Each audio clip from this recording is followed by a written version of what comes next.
Hello, this is Let's Talk About Myths, baby! And I am your host, Liv.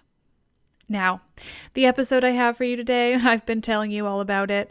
I could not be more excited that I got to speak with Bettany Hughes, who is so knowledgeable when it comes to ancient Greek everything, but specifically the role of women, which obviously is something I want to talk to everyone about all the time. So speaking with somebody as fascinating and interesting as Bettany was a huge thrill and a highlight of my whole time doing this podcast. So that is what today's episode is. We talked all about Aphrodite, everyone's favorite goddess of love and sex. This is episode 98. The Cyprian goddess, the Cytherean, Venus, Aphrodite, a conversation with Bettany Hughes. Very excited to talk to you today about Aphrodite, of all people. She's always been one of my absolute favorites, kind of how I got into mythology, and I absolutely loved reading your book. So thank you so much for sitting down with me today. Oh, pleasure. Total pleasure. So why don't we just start? You want to tell me a little bit about the book Aphrodite and Venus? Yeah, well, so the book in a way is a life story of a goddess. And I have to say, when I started writing it and when I was talking to people about doing it, they said, you are crazy because, first of all, how can you write a life story of somebody who didn't exist? And also, how can you write a life story of somebody who's immortal? So the very point is that she has no kind of beginning or end, really. So how's this going to work? But I just wanted to dive deep into her narrative because, as you know, she's an incredible creature. She's much more complex and complicated than most people think.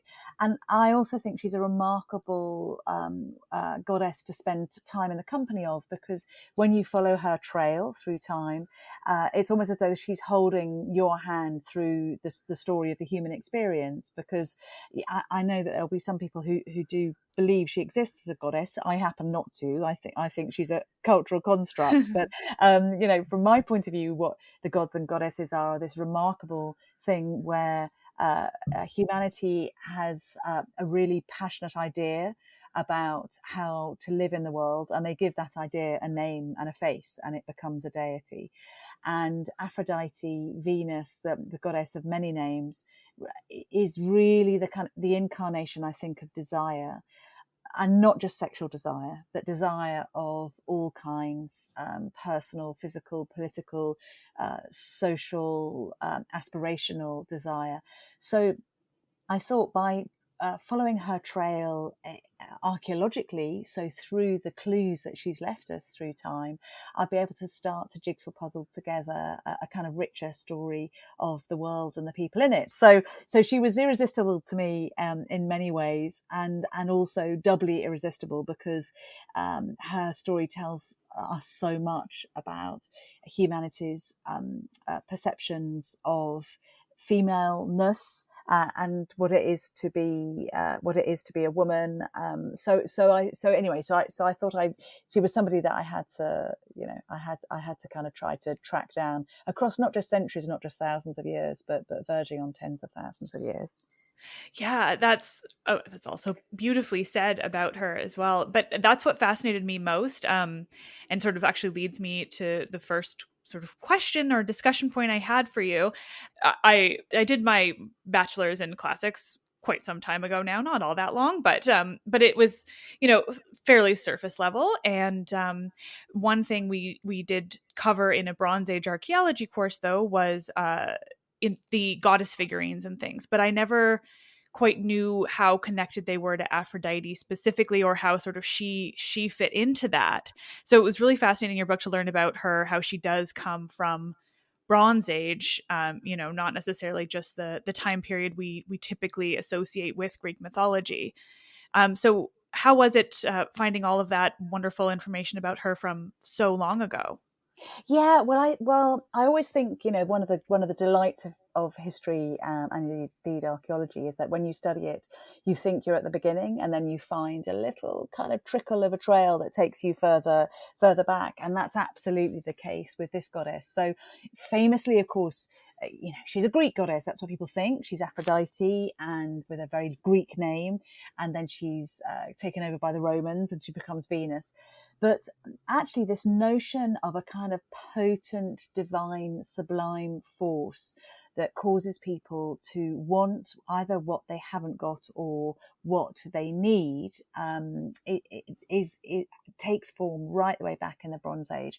So when I was following her trail, I started really both in the Middle East and in the Middle Eastern island of Cyprus. So Cyprus is where we're told Aphrodite is born. So you'll know very well, I'm sure your listeners will have heard you describe this beautifully, the birth of Aphrodite, the kind of gorgeous birth of this goddess, foam born. We're told her name means Aphrodite, and everybody says, okay, so why is she foam born? And we have, of course, this incredible story that we hear that she's born out of a really kind of violent moment when Uranus, the great god of the sky, is eternally copulating with Gaia, the goddess of the earth, trapping their children inside her. And not surprisingly, eventually she gets rather sick of this joyless, endless lovemaking, and persuades one of her sons, Kronos, to pick up a serrated flint sickle. When I talk about this, you can see all the guys in the room crossing their legs. and Kronos, chops off his father's penis and testicles and throws them into the sea. And from this kind of awful, bloody, frothy, foamy, spuming mess emerges what we're told is an awful and lovely maiden, and that awful and lovely maiden is the young teenage goddess Aphrodite. So this is her kind of traditional birth in the Greek canon, and she steps ashore on the island of Cyprus, which is barren and stony, and as she walks, there's this sort of beautiful description of the flowers and grasses growing beneath her feet, so she brings fertility to the soil. But it doesn't actually start there. Cyprus plays a really important part in her life story. So if you go to Cyprus looking for this Greek goddess, you have to start to look further back to the Bronze Age and indeed to the Copper Age, where in the Copper Age, so we're talking around, sort of 5,000, 6,000 years ago, you get these remarkable, really extraordinary creatures that have been created by the hands of women and men on the island. So they are these strange, clear images clearly to do with fecundity and fertility. So what look like female forms with, beautiful breasts and hips and this kind of curved, incised vulva. But for the neck and the head, they have a phallus with a phallus tip for the face. So there are kind of many sexes in one. And we describe them as female, we'll describe them as goddesses. They're called affectionately, locally, as the Lady of Lemba, because they were found near the village of Lemba. But actually, they're both male and female in one. And again, you get these wonderful little picrolites, which are sort of green stone versions of that extraordinary penis-headed creature, which we think were probably, because they have piercings at the top, so we think they were probably worn by these prehistoric civilizations as amulets. So that sort of sense of the power of nature and fecundity and male and femaleness is there on the island of Cyprus, Aphrodite's island, because, of course, famously, she's also called Kypris, which is the name of Cyprus. So she's the Kypris goddess, the Lady of Cyprus. But exactly as you say, then if you carry on kind of following that trail through the Bronze Age and to the Middle East, there are these, extraordinary early divinities, Inanna, Ishtar, and Astarte from the Middle East, and they take the form often of figurines that you're talking about. And these are goddesses of both sex and love, but also of war and pain. And they are hugely important, hugely influential. They have enormous status and standing. If you think of, Inanna alone, there are 160 sanctuaries to her in the city of Babylon. The knowledge of her worship spreads far and wide. When Egyptian pharaohs fall ill, they ask for a little figurine of Inanna to be brought to them to try to make them well again. So they were thought to hold this kind of incredible power. And why I think they are definitely the ancestors, the kind of great-great-grandmothers, if you like, of Aphrodite, is because their dominion is love and sex, but it is also conflict. And that is something which Aphrodite looks after as well. So they are war goddesses. And there's this sort of notion that love and hate, that sex and war, that desire to fight and to fornicate are not even two sides of the same coin, that they are kind of one and the same thing, and the membrane between them is very, very thin. So yes, so I do think those early figurines are very definitely connected to the goddess Aphrodite, but we should really think of, they aren't her in Bronze Age Middle Eastern form. They are, there really is a family tree, and they are the kinds of early ancestors of the goddess that has more famously ended up on Valentine's Day cards and attractive marble sculptures. Oh, that's so fascinating. I've always just been really interested in the connection between all those, the different the regions and the goddesses, and how they do kind of evolve like that, and like you say, ancestors more than versions of the goddess. Yes. Yeah, absolutely fascinating. I feel like I'm going to be saying that a lot in this conversation, which is basically how I felt reading the book. Oh, cool. One thing that I also found really interesting, and I think my listeners are going to be really interested in it as well, is her relationship with ancient Greek sex workers, which is something I didn't really have a lot of knowledge on before reading your book, and I found that interesting. But I wonder if you could sort of elaborate on that relationship. Yeah, so Aphrodite is thought to be the kind of patron goddess of the prostitute, and there are kind of all kinds of versions of the story that the very first prostitute was Aphrodite in human form, or that she sort of gave her spirit to the first prostitute. But there's something a bit more kind of in a way a bit more geographical, I think, actually, to that connection. That Aphrodite was thought to be the god of mixes, of mixing things up, and the god, so mixing up human relationships, so the relationships between men and women, between societies, between armies on the battlefield, but also between places. So she's often a goddess who's worshipped at the edge of things. And of course, a port is where the sea meets the land. And so she was often the patroness of ports and of the sailors who visited them. And, it's a sort of stereotype and truism that it was true in the Bronze Age and is still true today, that you find sex workers at ports to service the needs of those traveling traders and raiders and sailors. And I think that's probably why she ends up being connected with prostitutes, in fact, because she was physically in charge of the places where they operated. But there's also this kind of interesting line of inquiry about sacred prostitutes, of sacred sex workers in the temples of Aphrodite. And there's a sort of hint in one of the works of Herodotus, the Greek father of history, that she is honoured by women who will go to her temple and be paid to have sex. And that payment is then offered as a tribute to the goddess and taken by the kind of the priests of the temple complex. There's a lot of dispute about this, because the sources are very slim. There isn't a lot of archaeological evidence for it. And there's a possibility that actually, come the Christian period, one of the things that Christian reformers and Christian fathers were really outraged by was the worship of Aphrodite and the kind of explicit worship of sex and sexual desire. And so there are these kind of thundering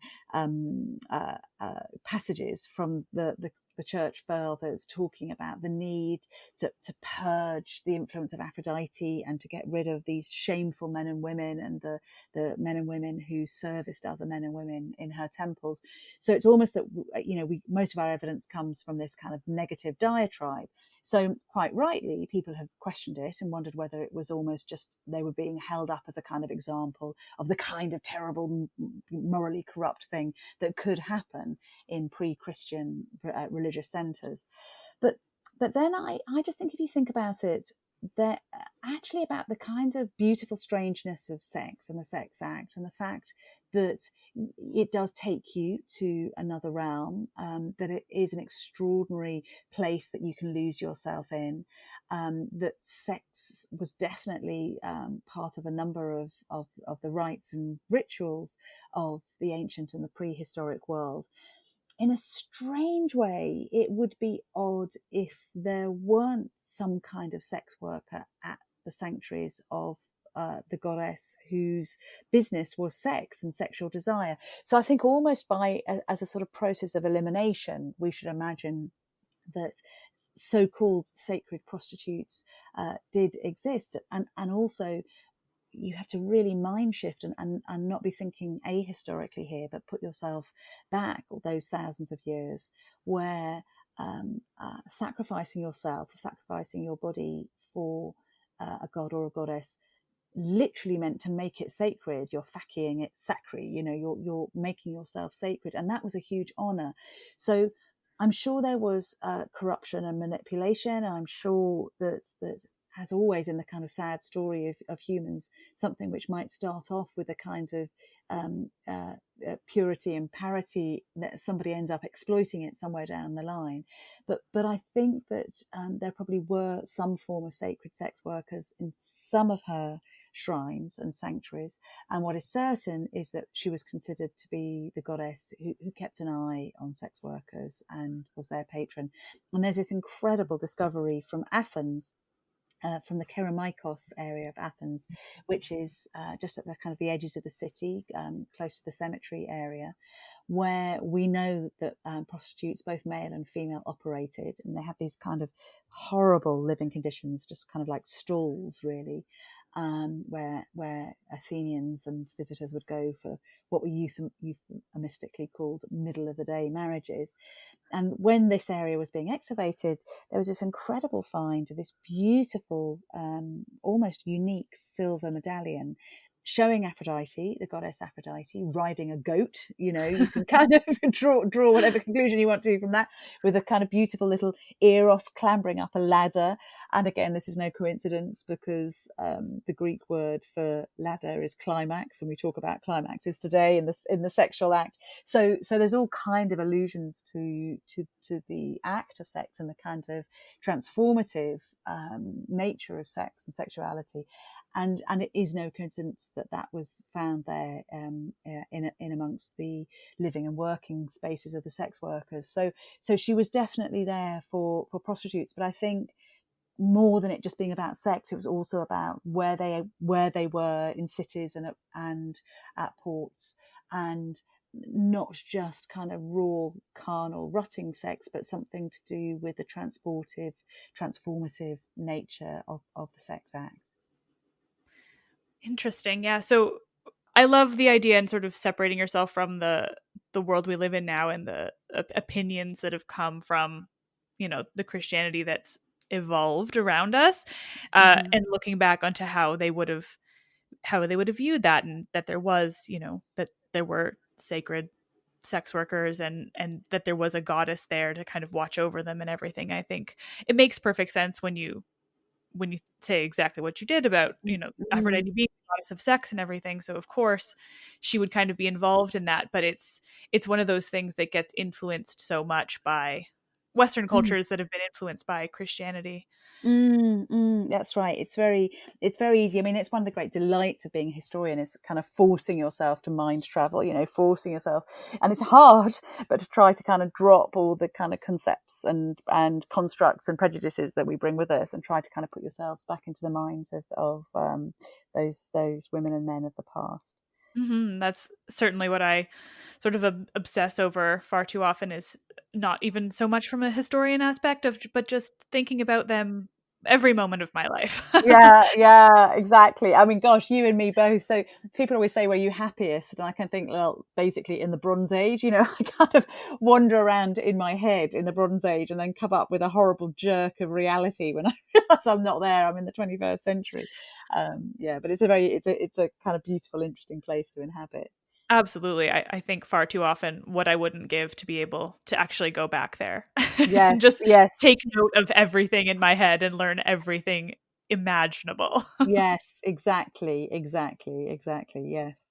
Not that it would be super fun to be a woman back No, then, but at the same no, time. no, no, indeed. Well, I mean, that is the classic thing, isn't it? The kind of the rose-tinted spectacles that we can have. I think there's, oh my gosh, a million things that kind of made life pretty horrific. Kind of not least judgment. I think there's sort of judgments of the fact that we're constricts, and if you strayed across those, then you would be considered, kind of beyond the pale in society. But still, you know all kinds of fascinating things. Again, when you use Aphrodite to travel through time, the fact that right the way back to the Bronze Age, so when she's in her sort of early iteration as this amazing goddess Inanna, if you look at Inanna and then down time look at representations of Aphrodite, she's somebody who encapsulates both male and female, and you see this incredibly clearly from figurines of her from one particular sanctuary site in Cyprus, where she's represented as this beautiful goddess with breasts and again a vulva and a kind of lovely, slightly translucent, flowy dress, and she's got a beard. So she is both man and woman in one form, and her priests, again from sanctuaries in Cyprus, are shown they're very definitely male priests. They've very definitely got breasts, and I think there's no question that there's this notion that a kind of non-binary understanding of sex and sexuality at that time, particularly in the kind of early stages of her life story.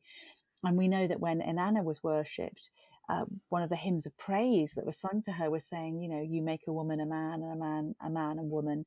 And we know that her priests was dressed up as women, and her priestesses would dress up as men when they followed Inanna in her festivals, with the idea that they were complementing the maleness and the femaleness within the goddess herself. So she's a kind of patron not just of sex, but of different forms of sexuality too.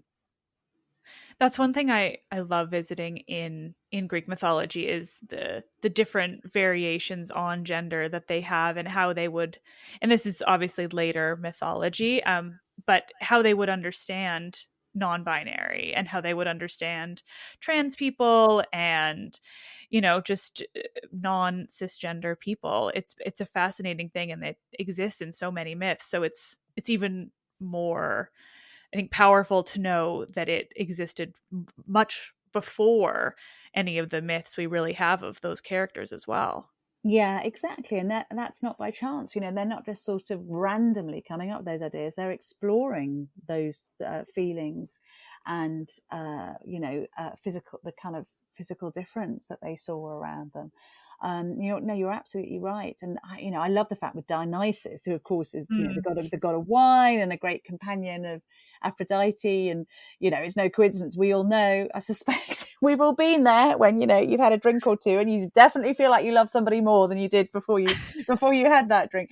And, the Greeks were, of course, very aware of that. And there's just a little kind of aside of information. I love the fact that her name in written form first appears probably on this cup called Nestor's cup, which is actually from Magna Graeca, from the sort of Greek Italy, and it's a kind of big boozy cup, and it's basically saying, you have kind of drunken sex as a result of combining Dionysus, the god of wine, and Aphrodite, the goddess of love. So it's not the most kind of elegant or potent way to enter the written record, but yeah, Dionysus too, the great god of wine, Bacchus as he's sometimes called, he's represented as well as sometimes being both sexes at the same time in sculptural form and in what's written about him.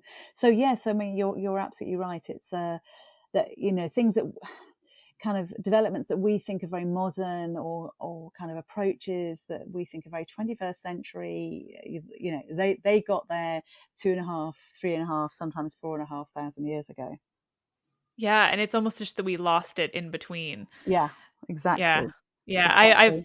I find it's interesting to tell those stories, but also I think very important, given the world we live in now, to sort of recognize that that the ancients realized that these people were regular people Yeah. amongst them, and Yeah. I think it's sort of we got lost in between with more uh, the religions we have now, or certainly Mm-hmm. post ancient cultures. And also something to aspire to, and something not to be afraid of, and something to kind of explore and delight in as well. It's a very positive. This wasn't sort of considered something that was, liminal. It was something that was central to society. So yeah, so it's a very that's why I love history. It's kind of you spend your days just having your mind opened, mind and eyes opened in all kinds of ways. Absolutely. I mean, it's doing this podcast has been the greatest thing to ever happen to me for many reasons, least of which it's a career now, but also just the amount that I've sort of forced myself to learn by every week opening a book and figuring out something new, either historical or mythological or any of that. It's endless. Yes, yeah, absolutely, absolutely right. I should just warn you that my cat has come up to join me, and she obviously thinks we're having too good a time. So you'll have a little daimon spirit of a cat. Actually, that's very appropriate. The goddesses often had big cats with them, so I've got my little cat joining us here on this podcast. If you hear strange purring, that's not me, sort of like having breathing difficulties. It's just the cat's arrived. My cat does that quite often, so I think Yes. it's telling. And right now he hasn't come out, so maybe it's Ah, only time. okay. Let me know when he does. Yeah.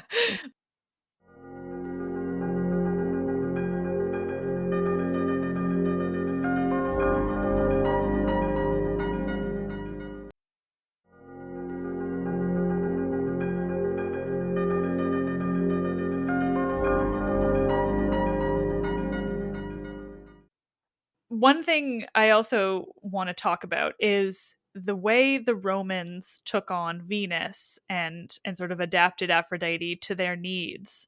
And then of course, even later she sort of became even more changed when Augustus took power.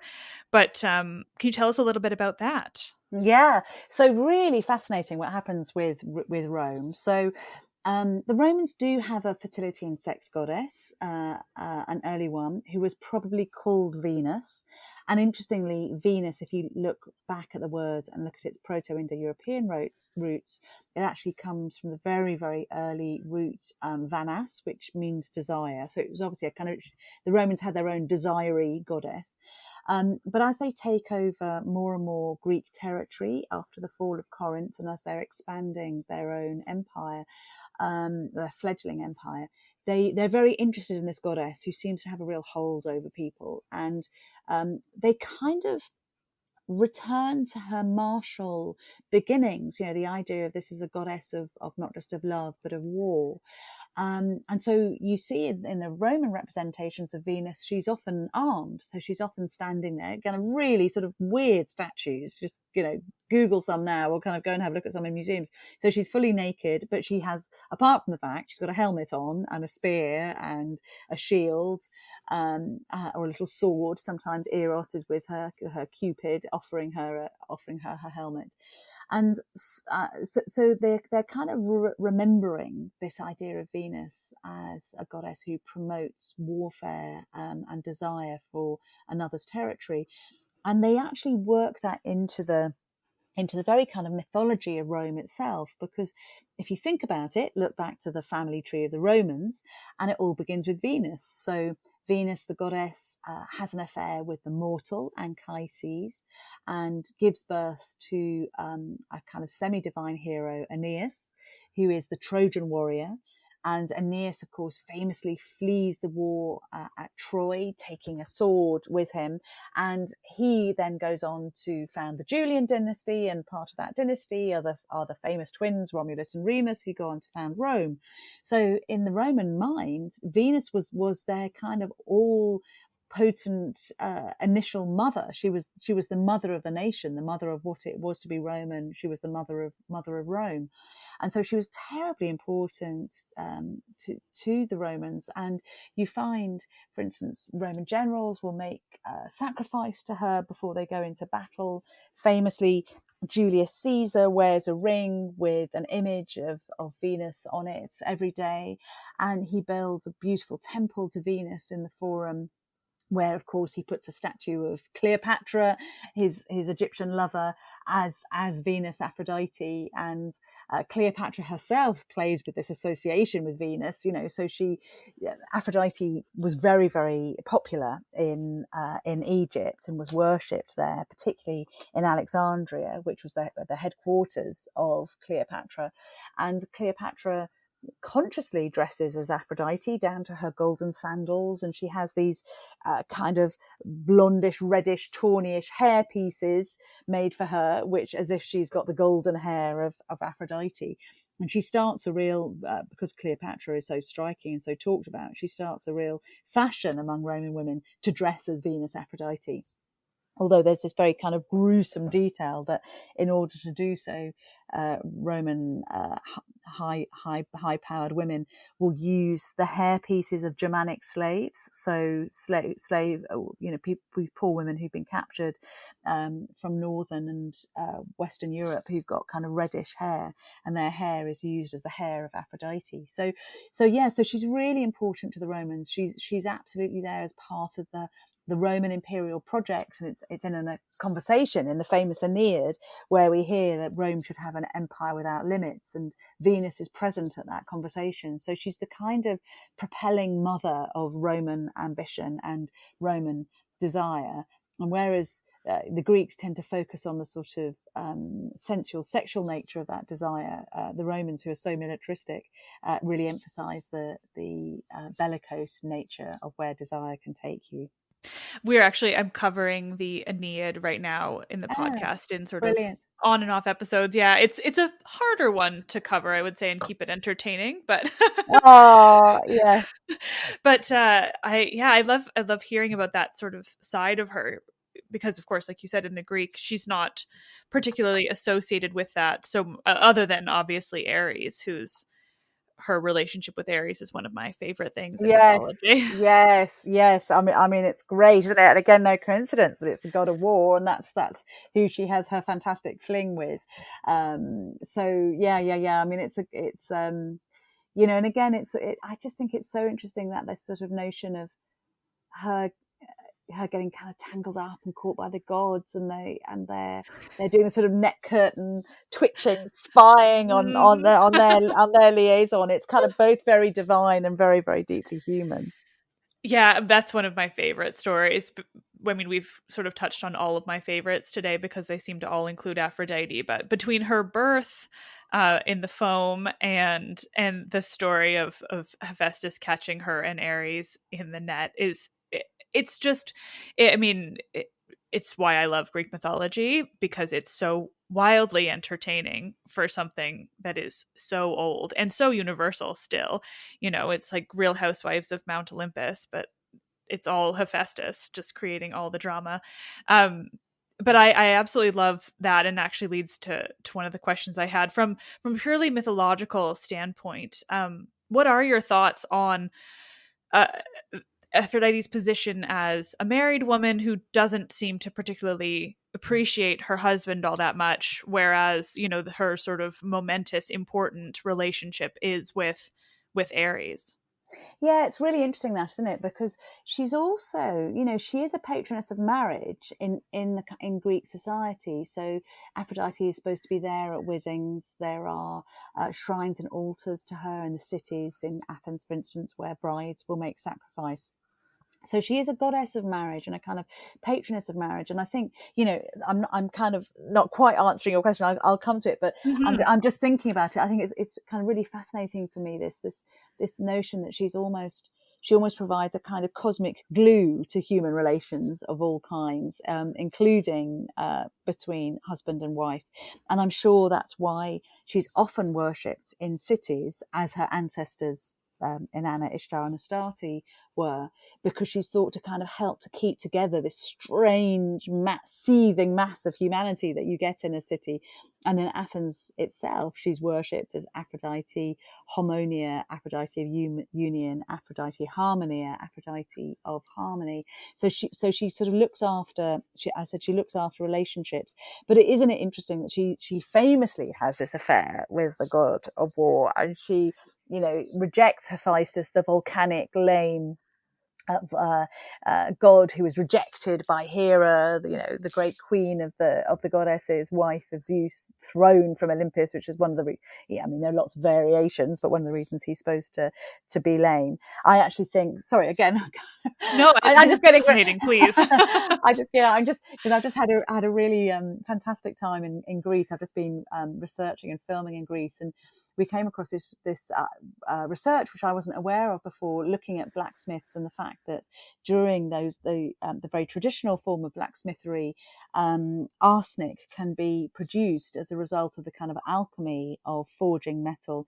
And blacksmiths, traditional blacksmiths, can suffer from arsenicosis, which is a condition which can make you lame. So I'm absolutely sure that's why Hephaestus is represented as the lame blacksmith god, because actually that's what happened to blacksmiths. But anyway, that really is an aside.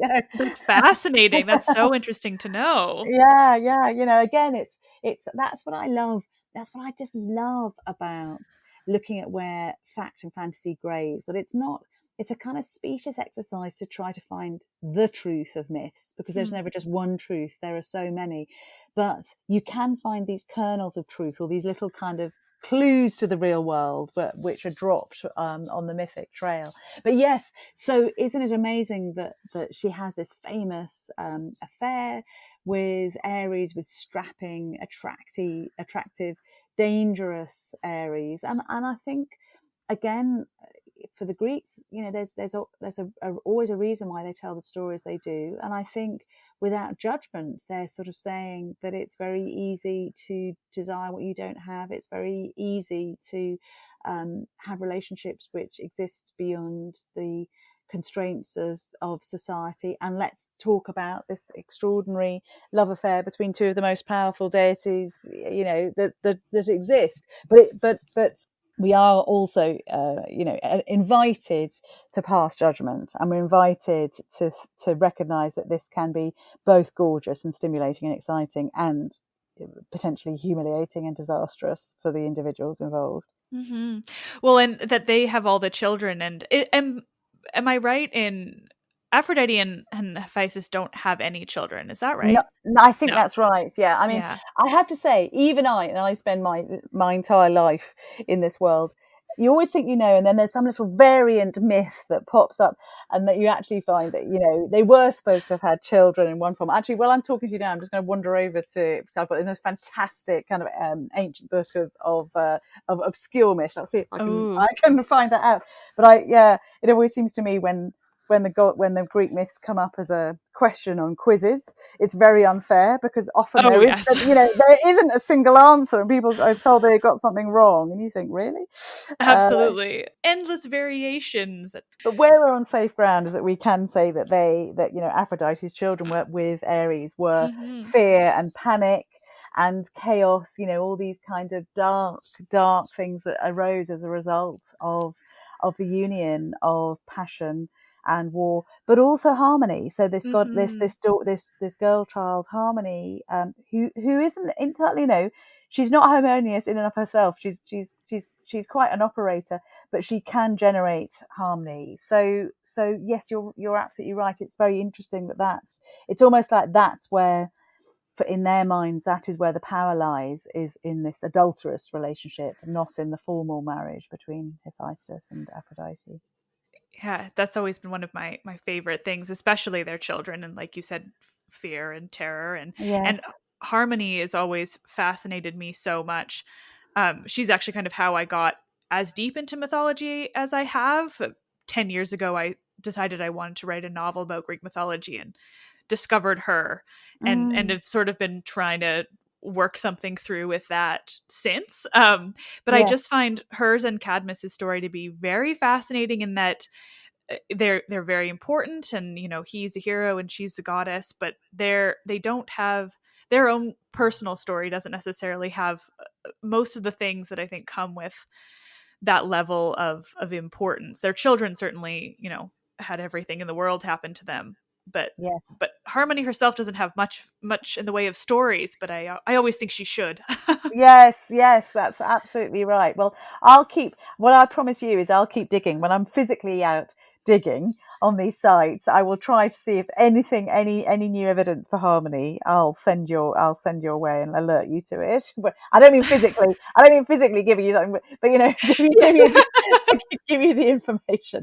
Please. Oh gosh, that would be amazing. Get her written back into history.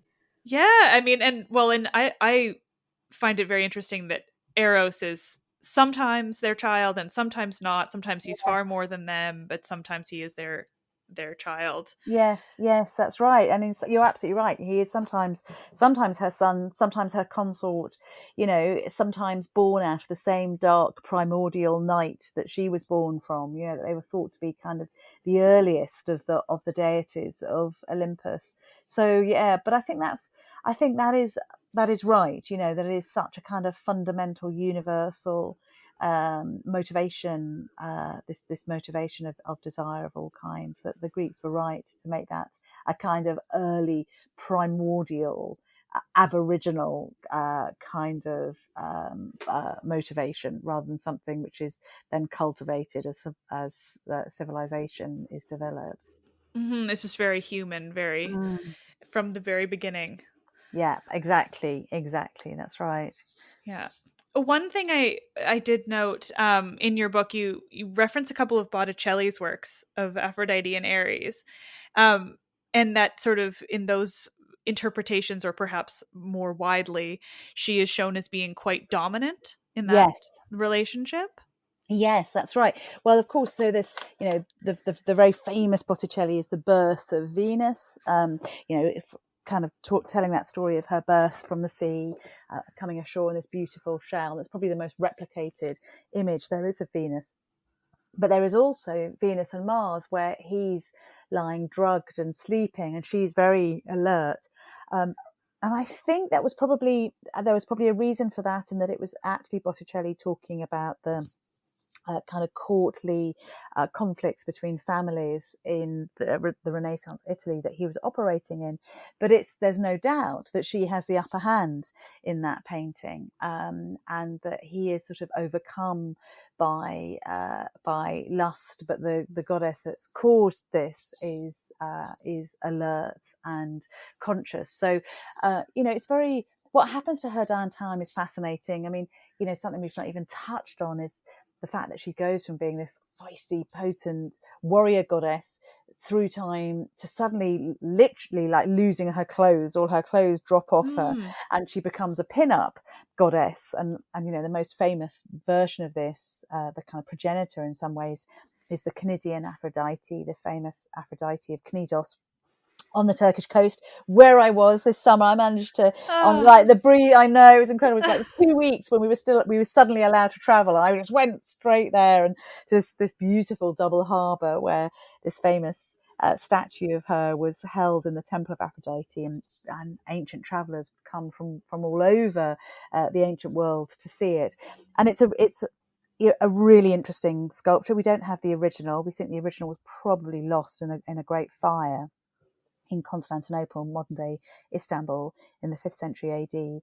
But she's beautiful, she's naked, and her hands are hovering above her breast and her vulva, and you can't tell.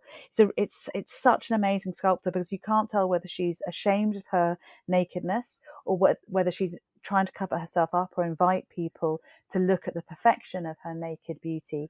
But from here on in, you see this rather kind of pernicious development, really, where Aphrodite is somebody whose nakedness is an opportunity for a kind of voyeuristic pleasure, rather than the ferocious nakedness of those early goddesses.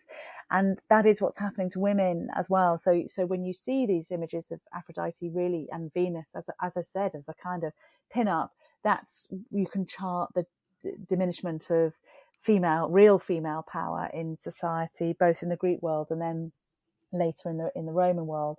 And by the time we get to beyond Botticelli, sort of at the time of Botticelli, she almost has this kind of slight renaissance, and she's thought to encapsulate the purity of philosophical beauty and humanistic ideas of beauty, and the kind of potency of the purity of sublime, beautiful thought. But come the sort of 16th, 17th, 18th centuries, particularly the 19th, when there are images of Venus or Aphrodite, it's really just an excuse to have a whole load of naked female flesh on show.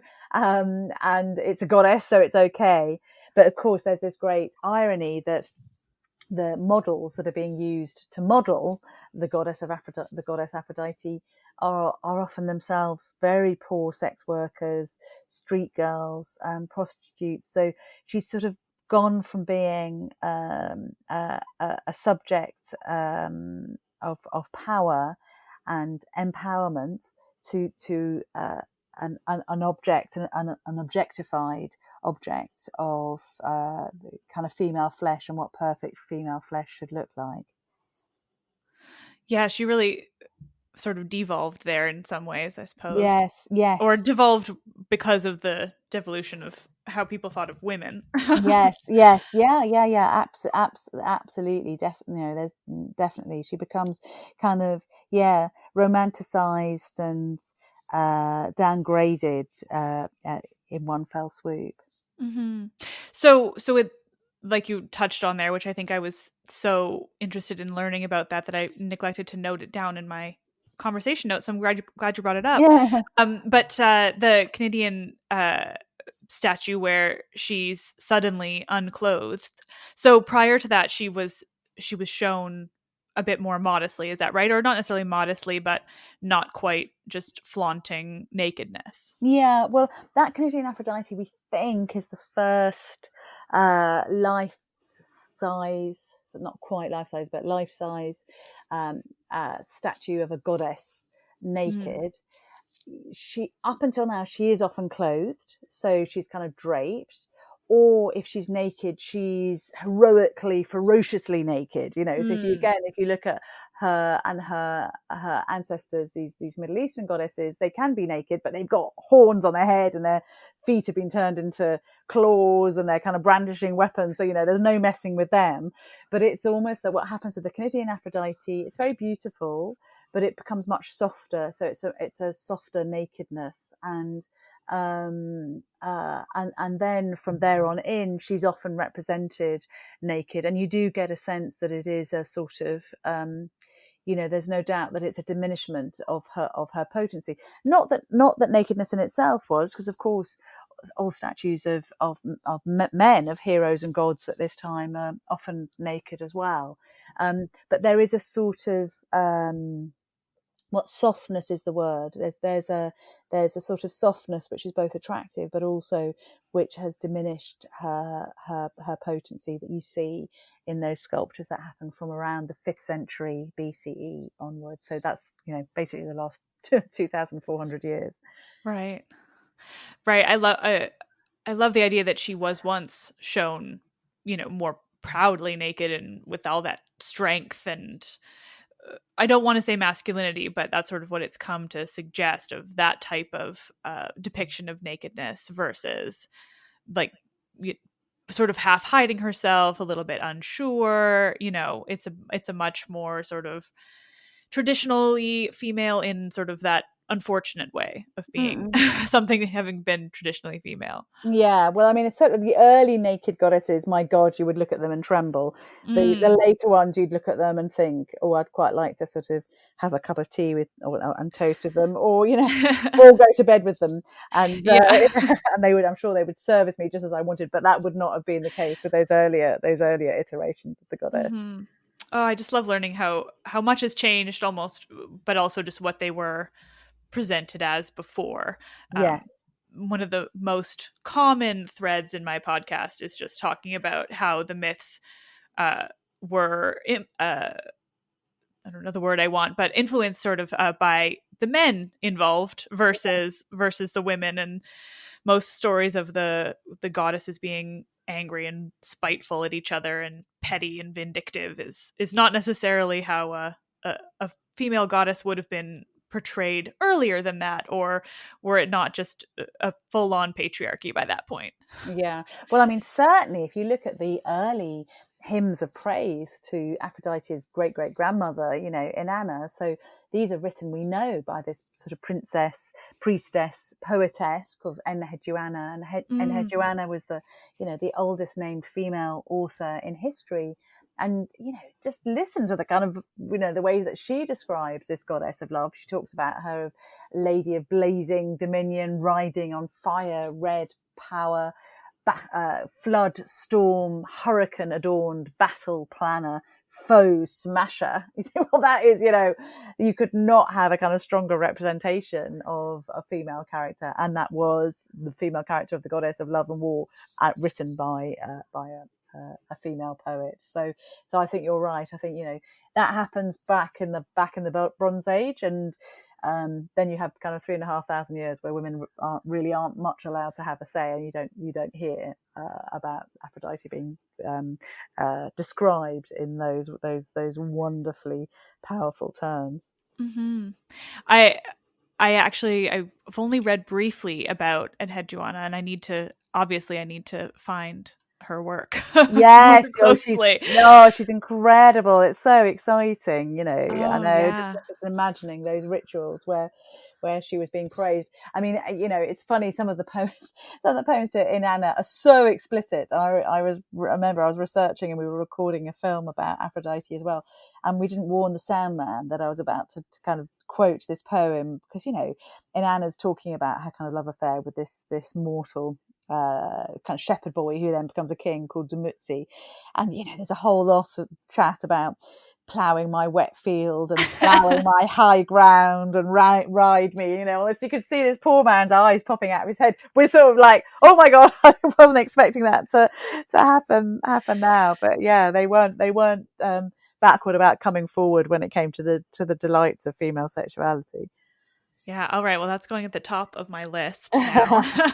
Well, I won't keep you much longer. I do have one other little question of a sort of passing reference that I found in your book about a link between Eros and Eris. And I wondered if you could talk about that a little bit. Yes, so you often see Eros, the baby god of desire who accompanies Aphrodite, and Eris, the goddess of strife, are paired. And the similarity between those words was not lost on the Greeks at all. And there was this notion that where Eros, love, went, then Eris, strife, would follow.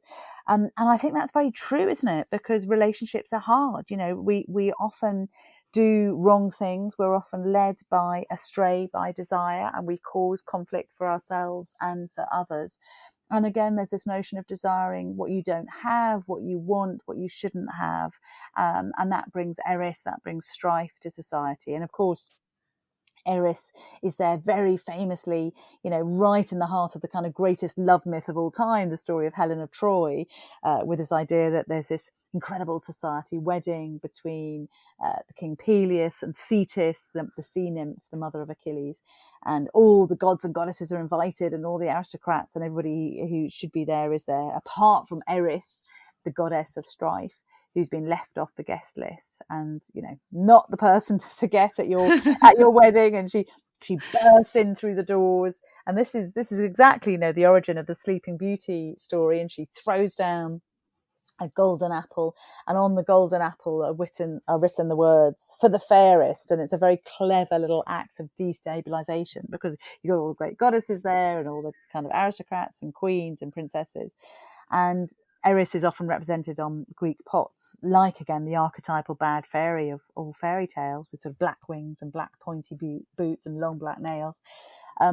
And Zeus, who's there, says, oh gosh, I couldn't possibly choose who's the fairest, you know, Zeus with no backbone at all, and sends off his messenger to find Paris, the Prince Paris, who's minding his own business, looking after goats on a mountain in Turkey.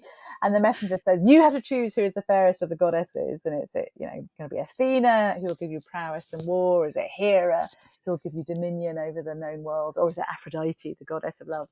And they all turn up and give him a bribe. And Aphrodite, recognizing that Paris is the kind of teenage boy, we're told, simply bats her eyelashes and loosens her girdle and says, I have nothing to give you but the most beautiful woman in the world, Helen of Troy, and the story is set there for the whole Trojan War and the Helen of Troy and Paris elopement. But that is all because of Eris. So it's Eris being introduced into this kind of theatre of love. So yes, I think it's a very subtle way of the Greeks basically being sort of saying, being careful of what you wish for, and very appropriately so. But Aphrodite, she isn't all about Eris, and Eris doesn't have the upper hand. And I think why I've so loved kind of following her trail through time in the writing of this book is that there's something very hopeful about her. She has these very dangerous epithets sometimes. Aphrodite Melanis, Aphrodite the Dark Night, Aphrodite Epistrophia, Aphrodite the Deceiver, Aphrodite the Tomb Maker. But she is also, as we said right at the beginning, she's the goddess of mixis, of mixing things up. And I think, what she's taught me is that through her worship, the Greeks were really trying to understand how it is that we can basically get along together, how it is that we can have relationships between lovers, within families, between households, in towns, in cities, and across borders and continents. So she's really the kind of goddess of communal living and understanding between people. And every time there's a crisis in the world, and the particular crisis that we're going through at the moment, you see that we only survive through collaboration and respect and understanding for those both immediately around us and beyond us. And that is what Aphrodite is the patroness of, really. She is the patroness of mixis, of mixing things up, of human relations, and the goddess who reminds us to never forget and to continually respect the power of love. Well, what a wonderful way to close this up. Oh my gosh. You could just see me sitting with a huge smile on my face for this whole conversation. Oh, fantastic. I'm so delighted. Oh, I absolutely love Aphrodite, and learning this much more about her has been so interesting. I mean, I always want to learn more about any of the gods, but she is sort of it. Oh, great. That's great. And I'm really, really, really thrilled. It's been so lovely to chat to you.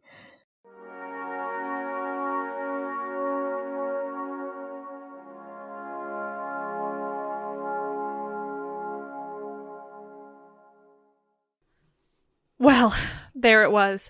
Me just listening intently as Bettany Hughes told me everything I ever wanted to hear in this planet, including just quick retellings of those myths we all love so much. I mean, Aphrodite has the most entertaining ones, and I couldn't have enjoyed it more just listening and learning. And I hope you all have enjoyed it equally.